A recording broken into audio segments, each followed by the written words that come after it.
সবাইকে আসসালামু আলাইকুম। সবাই ভালো আছেন? এদিকে সবাই ভালো আছেন? মাঝখানে সবাই ভালো আছেন? আমার মা বোনেরা ভালো আছেন? আলহামদুলিল্লাহ। আজকে এখানে আমি আপনাদের সামনে এসে আমি অত্যন্ত আনন্দিত এবং গর্বিত। আমি একটা কথা সবসময় আমি 18 সালে যখন নির্বাচন করলাম তখন থেকে আমি দেখতেছি যে আমাদের সাথে ভাকুরতা ইউনিয়ন কিন্তু 2018 সালে যোগ হলো, তাই না?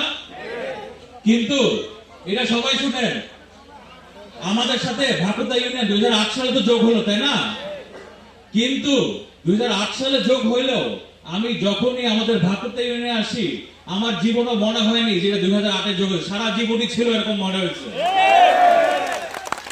তো আপনারা আমার শ্রদ্ধেয় মুরব্বীগণ এখানে যারা আছেন, আমার শ্রদ্ধেয় মা বোনেরা, আপনাদের যেভাবে চান আপনাদের ইউনিয়ন আপনাদের ওয়ার্ড সেইভাবে আমরা ওইভাবে কাজ করবো আপনাদের সবাইকে নিয়ে, ঠিক আছে? আজকে আপনারা জানেন দীর্ঘ 17 বছর পর একটা নির্বাচন আসছে, তাই না? এই 17 বছরে কি আপনারা কেউ ভোট দিতে পেরেছিলেন? মা বোনেরা ভোট দিতে পেরেছিলেন? এদিকে ভোট দিতে পেরেছিলেন? ভোটাধিকার আপনাদের হরণ করেছিল, আপনাদের বাক স্বাধীনতা নাগরিক অধিকার হরণ করেছিল। কে করেছিল? একটা গণ হত্যাকারী ফ্যাসিস্ট খুনি সরকার ছিল, যারা সারাদিন মুক্তিযুদ্ধ চেতনা নিয়ে কথা বলতো। আপনাদের কাছে প্রশ্ন, যেই দল মুক্তিযুদ্ধ নিয়ে কথা বলে, মুক্তিযুদ্ধ চেতনা নিয়ে কথা বলে, একটা দল কি তার নিজেদের দেশের মানুষকে খুন করে হত্যা করতে পারে? পারে না। অতএব সেই দলের আমাদের দেশের মাটিতে বিচার হবে ইনশাআল্লাহ।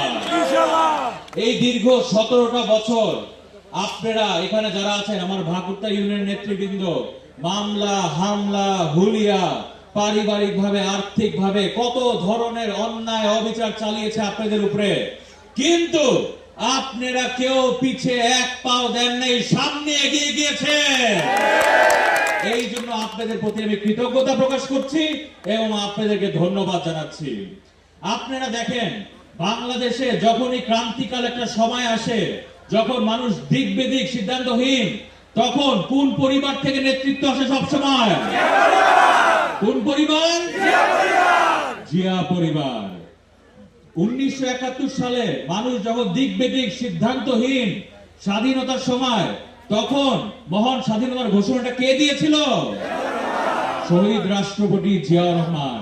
তারপর 30 লক্ষ শহীদ, 2 লক্ষ মা বোনের ইজ্জতের